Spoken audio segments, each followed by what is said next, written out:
Okay, this is Chapter 5 Neuro, and in this video we'll be discussing over-the-counter local anesthetics and medications used for vertigo. So we'll go over kind of a hodgepodge of medications in this video. These are all over-the-counter agents used for neuro. So we'll start with local anesthetics, and we have two examples of those today. We have benzocaine, and Bezol is the brand name, and then lidocaine or solarcaine, which is the brand name. So benzocaine and lidocaine are slightly different based on their shape. And so benzocaine is an ester local anesthetic, and that just means that the shape causes it to be more allergenic. So it's typically given topically and not usually injected. Lidocaine, on the other hand, is an amide type anesthetic, and that causes it to be less allergenic and better tolerated when it's injected. We have an example of an antihistamine, which is used for vertigo, and that is meclizine, otherwise known as Dramamine or Antivert.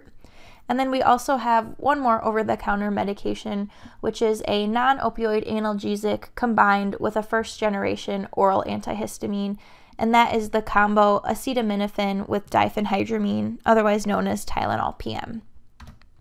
So now we'll go over a couple of practice questions with these four medications.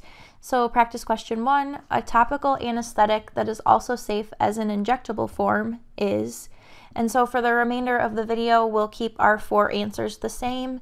So A will be benzocaine, B will be lidocaine, C will be the antihistamine meclizine, and then D will be the acetaminophen diphenhydramine or the Tylenol PM. So the answer to the first question, which was a topical anesthetic that is safe as an injectable form, is A, lidocaine. So as you recall, lidocaine is an amide type of local anesthetic, so it has less allergenicity, so it's okay to be injected. Benzocaine is incorrect because although it is a topical anesthetic, there's more allergenicity to it, so we don't want to inject that, but we can use it topically. And then C and D, meclizine and acetaminophen diphenhydramine, are incorrect because they're not available topically and they're not anesthetics. Okay, so now we will just change the question to make the answers correct. So practice question 3, a drug that works by blocking axonal conduction is, and this will be select all that apply. So the correct answer is both A, lidocaine, and B, benzocaine. So C and D, meclizine and acetaminophen diphenhydramine, are incorrect because they don't work on the axon. Local anesthetics are known for blocking axonal conduction.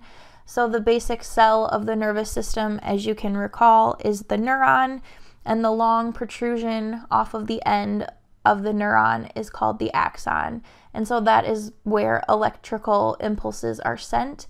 And so lidocaine and benzocaine work by blocking transmission of an electrical impulse to pain centers in the central nervous system.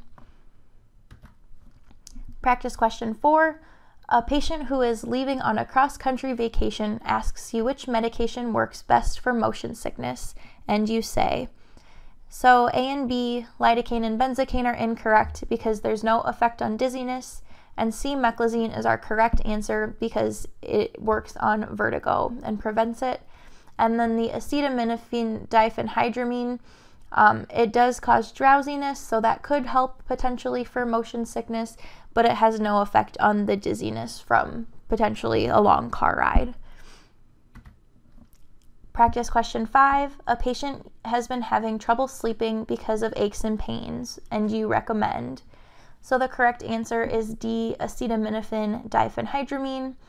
A and B are incorrect because they will help relieve aches and pains, but they are not sedating, so they won't help with the sleeping difficulties.